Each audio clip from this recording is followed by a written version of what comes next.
Astronomers from around the world are expressing excitement about a radio signal coming from deep space. New Scientist magazine reports some say it might be a signal from an alien civilization. The signal coming from a point between the Pisces and Aries constellations has been detected 3 times by the SETI radio telescope in Puerto Rico. We probably won't be able to decode it. We'll know they're out there, there's something out there, but we won't know much about their civilization. I don't think Earthlings should transmit messages right now. We're an emerging civilization. We're just getting in the game. Around 5000 BC, we, Homo sapiens, were genetically modified by space aliens. These aliens first landed where the river Euphrates enters the Persian Gulf. The reason is that in that area, a high concentration of what is called monatomic gold is found in the seawater, while nowadays the highest concentration is found on the islands of Hawaii. The aliens were members of the Anunnaki Empire and were on a quest to find this metal that is supposed to enhance and repair all bodily functions and stop the body from aging. Monatomic gold is what is called a superconductive metal. Superconductivity means that if you transport, for example, electricity through a line made of this material, you would not lose any energy as a result of heat dissipation. So if you input 100% of energy, you also output 100% of energy. Now apply this principle to your brain, which is a huge sensitive electrical machine. The monatomic gold makes your neural pathways act like quantum drive superhighways. This means that all your senses will receive input optimally. In turn, these inputs will be processed optimally, and those parts of your brain you don't use will become more active, so enhancing your memory, making you better understand problems, allowing you to sense evil, detecting lies, becoming telepathic, and even being able to time travel in your mind by seeing the past or the future.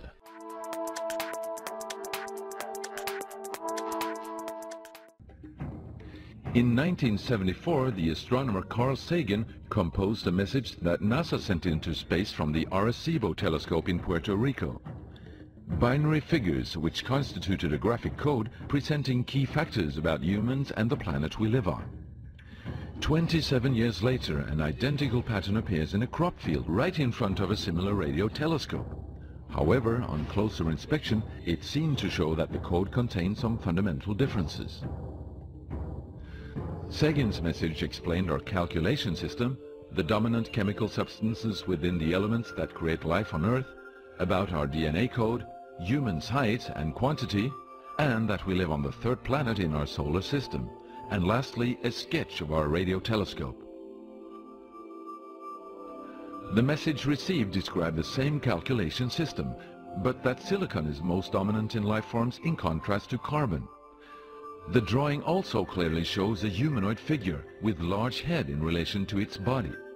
It's also explained that they have an extra string in their DNA, are approximately 4 feet tall, inhabit the 3rd, 4th and 5th planets in their solar system, and have a population of around 21.3 billion.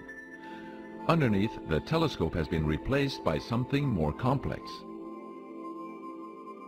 1 year earlier, a strange crop circle had appeared in the same place. Is this the same illustration as in the sender's code? Is this the correspondence radio telescope?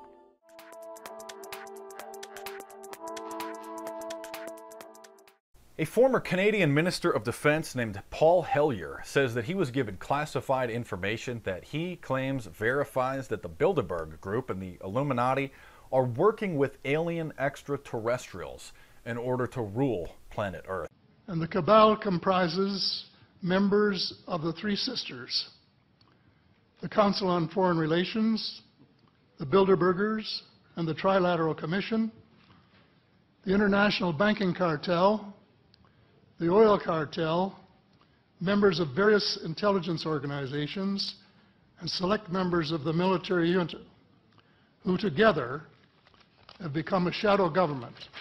And this is not just, some random guy on the internet. This is a former Minister of Defense out of Canada who has criticized Stephen Hawking's stance on extraterrestrials and insists that there are several different kinds of aliens working with, and he mentioned them by name, not just the government, but he mentioned the Bilderberg Group, the Council on Foreign Relations, these elite Illuminati organizations.